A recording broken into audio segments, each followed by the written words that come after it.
modern era of surfing in the Westcountry is about 30 years old. English pioneers took to the water in the mid and late 60s at beaches like St Agnes, Porthtowan and Fistral, with imported Malibu boards and homemade copies. By 1966, the Great Britain Surfboard Championships was being held at Fistral Beach. 30 years on, championships are still being held at Fistral, with Westcountry surfers taking on the best in the world.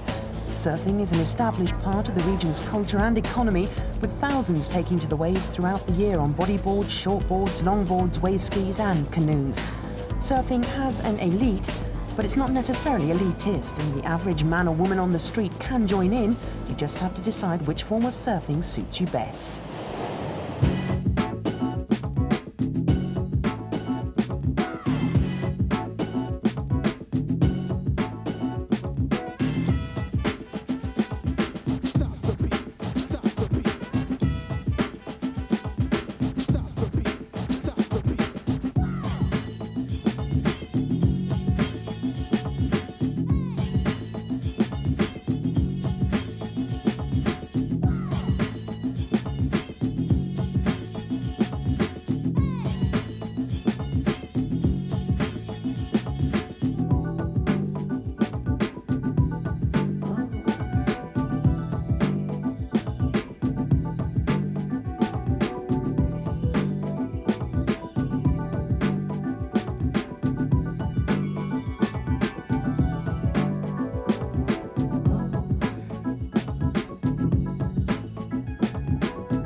Be warned, your choice will place you in a surfing social class. On the whole, longboarders don't like shortboarders, they don't like longboarders or bodyboarders. The bodyboarders feel no one respects them, and no one likes the wave skis. Each group has its own heroes and its own skills, but perhaps the fastest growing section in Britain is bodyboarding, mainly because it's the most accessible. Kainoa McGee is ranked second in the world. I've noticed worldwide that it's just everywhere. No matter where you go, it's bigger. And a lot of the younger generation, they're not riding surfboards as much, anymore. A lot of them have switched to bodyboarding. I think because it's a safer sport and there's more versatility to it. You're not just taking off and standing up on every wave. You can get up and drop knee. You can knee board. You can ride on your back. You can stand up. You can prone. You can do whatever you want. As to surfing, you can just stand up. Period. Most surfers teach themselves. Every beginner has to go through the embarrassment of putting on the wetsuit back to front or tying the leash to the wrong part of your body and falling off the board a lot. There is another option. The British Surfing Association runs surf schools, and with a couple of hours tuition, they reckon most complete novices will get to stand up on a board. Beginners can be put off by the apparent elitism of the experienced surfers, but that's something you've just got to live with. Concentration. Toes up. 1, 2, go! Everyone has to make a fool of themselves. I mean, I had to about 27 years ago when I taught myself, and there were no teachers then. I would have learned a lot quicker if I'd been able to go to someone and say, can you take me out solidly for 3 hours?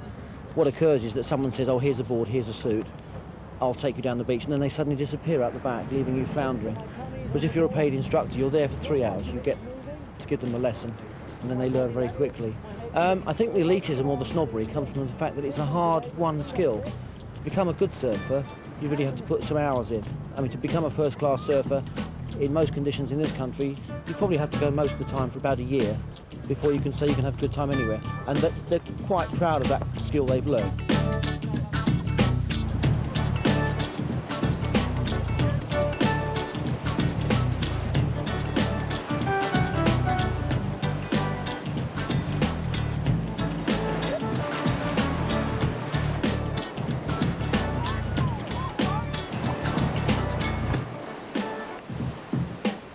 The language of surfing is easy and accessible. As my assistant, Mr. Brickell, and I will now demonstrate with a short glossary of terms. Wipeout. What Miss Johns is trying to say is that this is where a skeg, as they call them in Australia, falls base over apex, unfortunately on the wrong side of the wave, providing him with a large but unexpected mouthful of sand. The words odrat, ow, and are quite commonly used. Stoked. This is when the aforementioned surfer expresses his or her exhilaration with succinct but irregular colloquialisms. Gnarly. This is not the latest in the range of high-performance motorbikes, but an expression of something equally dangerous.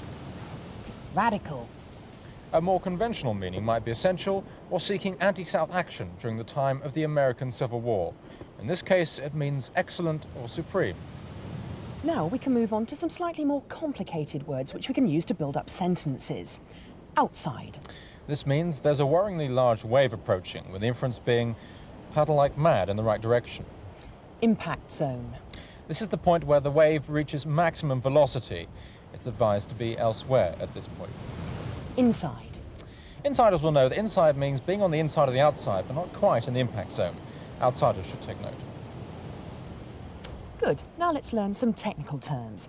Hang 10, pure hang 5, stretch hang 5. I haven't the faintest idea. Perhaps a little advanced for a first lesson. Let's instead build up a sentence using the vocabulary we have learnt today. The clean-up set breaks way outside the inside and wipes out the lineup. Or as they say in Welsh, casglead o tonau anfeth, syth an cymryd pa moyn I dromoedd, ac fethu, an syddio o'i offer a nadio i'r môr. Radical. Although surfing seems to be predominantly the domain of young, fit men, it is a sport which attracts men and women of all ages. 12-year-old Mark Harris is from Newquay, and he's English under-14 champion. I started surfing at 6 and I started on a boogie board and I stood up on that and my dad brought me a surfboard. It just progressed from there.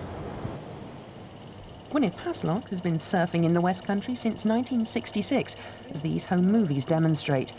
In the 60s, she started first with a wooden board, then moved on to Malibus when they arrived from foreign shores. She became British women's champion, and she's still surfing. I think it's open to men and women at all ages, from youngsters to old age pensioners. And as long as you do it with your own limitations and you respect the sea. And even those who've experienced the glamour and excitement of rock stardom can still get a buzz from surfing in the Westcountry. Andrew Ridgely, ex-member of Wham, is moving to Cornwall and says surfing is as exciting as his other love, motor racing. I mean, if it's fairly big overhead, there's the same sort of feeling of tension and apprehension sometimes before you paddle out, because you know, it can get heavy. And that was always the same if you're on a start line in a racing car, waiting for the lights to go. It's the same kind of buzz. There is an adrenaline kick out of it, no doubt. And there is that element of danger as well, which I think obviously inspires that. It's very much a solo thing. It's you and the sea. And you know, when the waves are big, it's you against nature in some ways, or with nature. Then there's the fact that you're by the sea. You're always either on a beach or somewhere picturesque. The people as well. There's an attitude that I think most surfers have that embodies surfing, which is a bit more easygoing than other walks of life. And surfing itself is just a thrill. It really is the physical challenge there, the mental challenge. Once it gets you, that's it, you're ahead. Surfing is above all a sport and a chance for anyone to get out in the water and have fun. But here in the Westcountry, it's also big business. Gull International is based in Bodmin. It employs 135 people and this year will make 150,000 wetsuits, shipping them to 35 countries. Its annual turnover is around £7 million, all a far cry from its roots 30 years ago. Gull started in a very small way back in '67 in Newquay, right at the very beginning of the surfing industry, in a small lock-up garage. Since then, the company has sailed through 2 recessions, a fact which doesn't really surprise the man in charge. When you consider the amount of young people there are and the attraction of the water in the Westcountry, you know, there's surfing, there's windsurfing, there's water skiing, there's dinghy sailing. And young people will always find money for their sport. But it's not just the young who are getting into the water. Many people in the surfing industry are pointing to the reappearance of the 40-somethings on expensive boards. There's thousands of them. There's absolutely thousands of them. I'm seeing guys in the water that I learnt to surf with back in the late 60s, early 70s, that suddenly disappeared off the face of the earth. And suddenly, it was only the other day I was in Watergate, and 3 guys came up to me that were all from Plymouth, who I hadn't seen for years, and they were there riding longboards. And Kerry Brown has plans for the future of surfing in the West Country. Within the factory, we've come up with an idea to actually create a museum to the history of British surfing. It's not to do with the promotion of Gull, but to do with the promotion of British surfing. And basically anybody out there with old memorabilia from British surfing, we'd be much appreciated to hear from them, whether it's magazines, photographs, surfboards, wetsuits, or anything to do with surfing in the early days.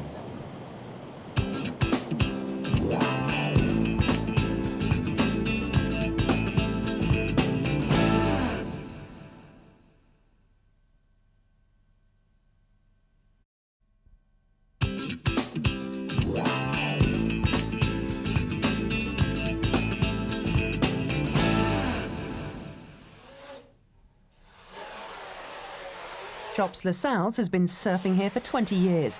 He shapes boards and his business is based in St Agnes. Over the last 20 years, he's seen fashions change. Surfboards have changed dramatically. They've, if anything, gone full cycle. When I started surfing, they were longboards, really big traditional longboards. We went right down in the late 60s to ridiculously short boards, and then we climbed back up again. What about colours as well and actually designs on the boards? Presumably there are changing fashions with those as well. Oh yeah, once again we've gone from the basic clear board to the full-on airbrushed, work of art board, back down to a clear board again, and now it's just variable. It's simple, fairly simple colour designs in that, but tasteful, not sort of fluorescence and things like that at this stage of the game. I'm not saying it won't come back. Everything seems to go full cycle in this game. Changing fashions don't just affect boards. Surf clothing is very big business in the southwest. The labels have to be right, and they're not cheap.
There are those who rue the day surfing hit the West Country, but those involved in the industry say without it, some seaside towns just wouldn't survive. It's the biggest growing industry I think Cornwall have got, and there's no two ways about that. I mean, people think because I'm in the business myself, they think, oh, he's got a surf shop, so he's making a lot of money out of it. But these people have got to eat, they've got to drink, and they've got to put petrol in the cars, and everybody's benefited from it. I don't think Newquay could afford to lose the surfing business. The town couldn't afford to lose it. It's too much money involved in it for everybody. Surfing has caused some problems. A couple of years ago, some residents in Newquay felt things were getting out of control. Well, the scene that greeted them would have been many old vans, tents, and even the super caravans that were worth £80,000 or more. The old vans that had flat tyres and were just parked at the side of the roadside, cooking their breakfast and being totally inconsiderate to the people and residents that live in this area. What sort of behaviour were you getting from the people there at the time? Well, they were coming down, parking their vans, they were urinating on the side of the road, just cooking at the side of the verge and just dumping their rubbish on the verge rather than clearing it away. And it was causing a lot of problems. The problems were solved, here at least, by the introduction of a ban on overnight sleeping, and the surfers themselves seemed to be back in favour. The genuine surfers are very keen sportsmen, good athletes, and my son's a very keen surfer. They come down, they do their sport, it's very healthy, they clear up and they go away. I believe it's the hangers-on and the people that just wanted a free holiday by the sea. And at least one hotelier who had in the past complained about the surf fraternity is now offering surfing holidays with tuition and accommodation all included. There are still culture clashes, but many acknowledge that even if they dislike the surfers and their entourage, the region's economy needs them. And politically, surfers are now a minority group with clout. Surfers Against Sewage is a pressure group which in 4 years has amassed a membership of 14,500 people, turning over £250,000 a year. What we've actually done now is to prove ourselves to be an intelligent campaigning force capable of taking on the government, National Rivers Authority and the might of the privatised water industry. I think people now have a due respect for us. The Westcountry has produced Britain's most successful competition surfers. In 1989, 2 rising stars took top honours at Fistral Beach in the Sunkist Youth Championships. Russell Winter, who's from Newquay, won the junior section, and Spencer Hargreaves, also from Newquay, was victorious in the under-16s. He won on his local break 5 years ago, and he's now a 3 times European champion at the veteran age of 21. Well, in the last 5 years, I hope I've actually improved quite a bit. I've done a lot of travelling since then, and obviously I've moved on to the higher standard of competing. I did the full tour last year, and it's just all experience, really. It just takes time. The more and more heats you surf, the more and more experience you learn. So if I can just stick at it and keep pushing, I'll be pretty happy just to keep improving.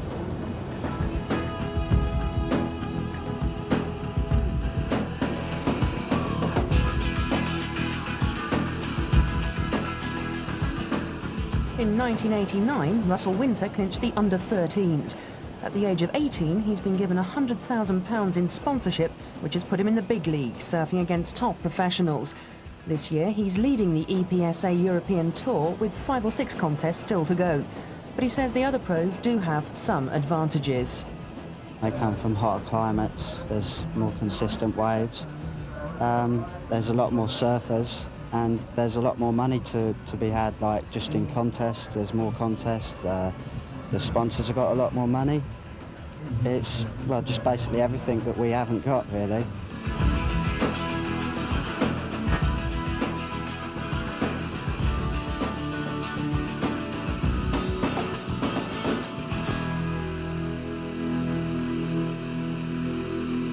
This is Fistral Beach in Newquay, Surf City, UK. That way, Perranporth, St Agnes, that way, Watergate Bay and Polzeath. This whole stretch of coastline has a strong surfing tradition, but some would say its surfing roots lie a few thousand miles that way.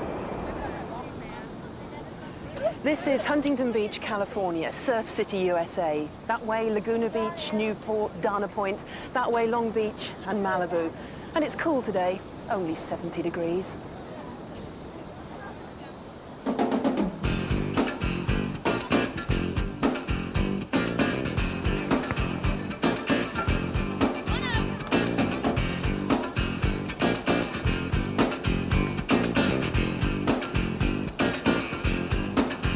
I started surfing when I was about 2. My dad would take me out to the beach and just put me on a board and take off on a whitewater and kind of hold on to me the whole time, but just grab my arm and stand me up. So I can't really remember what it's like not to surf, and for me it's just been, it was something that was always a hobby that turned into a career. How important do you think surfing is to a place like Huntington? if you think of Huntington Beach, everybody always thinks Surf City, USA or whatever. It's definitely part of the cultural heritage of this town. I mean, somewhere during the 20s and 30s, a few like pioneer surfers, Tom Blake and a few other people came here, thought that the pier and everything that was constructed was just awesome. A lot of people hanging out, a real cool place to go surfing. And I mean, as soon as surfing started to take off, this was definitely one of the coolest places you could be to go surfing, you know. It was like almost like a little Hollywood of sorts, you know. Is California the best place in the world for surfing?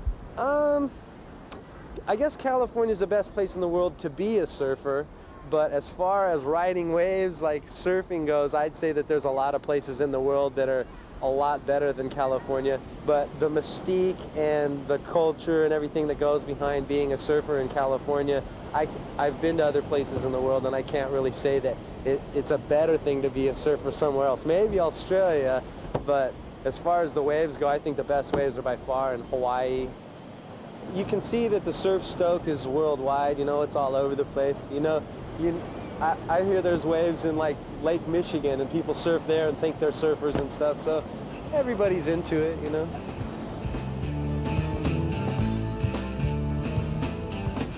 And the surf stoke is worldwide.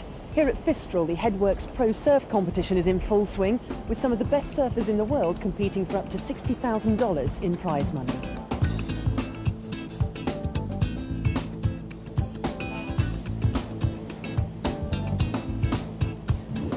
The surf fans came, the tabloids arrived with their models, but the waves didn't turn up. On the final day, with nothing to surf, the competition was called off. We really appreciate the work that Headworks has put into this event. It was extremely professionally run, a great atmosphere here in Newquay, and unfortunately surfing can never control nature, so that's the way the cookie crumbles. Bad news for the surf scene in the West Country. But there was one positive note. Russell Winter scored the best marked wave of the contest. It's hard to explain why balancing on a board on top of a wave has such a strong attraction, particularly when the water is freezing, the waves are unpredictable and sometimes few and far between. For some, there is a mystique attached to the power of the sea, the pull of the moon, and the fight against the forces of nature. For others, it's their life. Once you experience riding across the face of one wave, there's not a lot to really compare to it. It's the freedom once you're out in the sea, you forget everything, your work, and it's just a good psychological mind switching off from everything else. Yeah, it keeps me alive.